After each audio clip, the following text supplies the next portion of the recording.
I saw a problem that I wanted to fix. I actually did my undergraduate work in electrical engineering, and I was working, and while I was working one day, I happened to be in the grocery store, and I saw a guy that came in the store, and he wanted a job to be a bagger. And the lady said, sure, just go to the computer and fill out an application. And he looked at the computer horrified and walked out the store. And I started thinking about it and like stayed with me for a few days. And I was like, you know, we're creating a problem in our society, but we're not creating a solution for it. So I quit my job and I went back to school. And I was kind of told the way I needed to, that computer science was kind of like the answer to that problem. So everybody puts on their pants one leg at a time.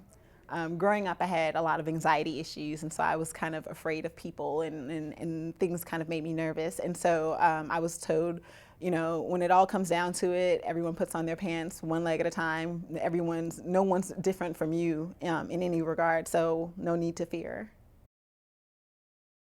I don't know if I really had one. Like, I was always getting into stuff, and I was just always, you know, like asking the random questions and just like, well, how does it do that? And like, why does it do that? And like, and I would take stuff apart, like, oh, that's how it worked. And then I would leave it there and walk away and then get in trouble. So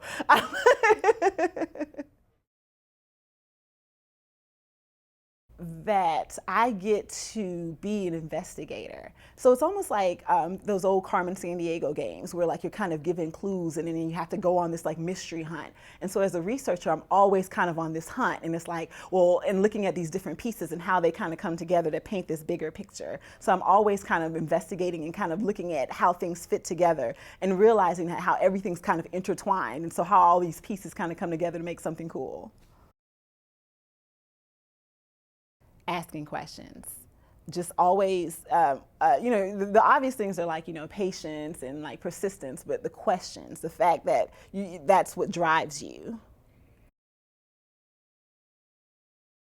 I look at people's everyday needs and the way they interact with things in their life, and then how do we build that in computing so then it meets them where they are, as opposed to asking them to, you know, like, hey, here's a piece of technology, learn it, love it.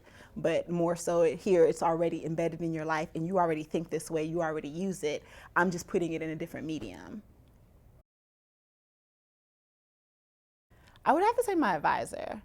He's really kind of helped me like broaden my horizons and kind of come out my shell as as a researcher, and has forced me to realize that I impose a lot of my own boundaries and to overcome them. My background, actually, people who know me know that my first love is theater. And so I kind of came out from this very different world, so to speak. And people who know me from theater, they're like, you're doing computing? That's such a waste of talent and creativity. And I'm like, no, it's the opposite. Like, it's a different way to use creativity. And so like, it's actually fun. Not like what people think of as like nerd fun, but like true, like I enjoy it. So a lot of fun. So I spent some time working in the Outback.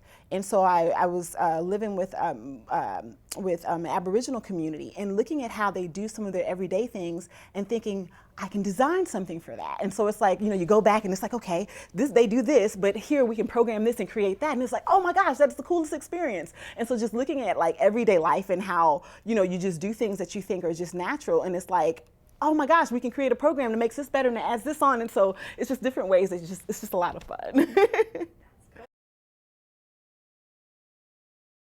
I'm a minimalist. I don't keep much in my office, so it'll most likely be my laptop, just because that's pretty much the only thing of value I keep in my office. I'm all about music that inspires me. So anything that encourages, inspires. So I tend to listen to a lot of like Christian rap, soul music, or things of that nature. Just anything that's just like, it's less about the genre of music for me and more about like the lyrics and like the way and the feel that the music gives me. So when I listen to a song, if I feel like I can take over the world, then it's like that's what I'm listening to a lot of the times.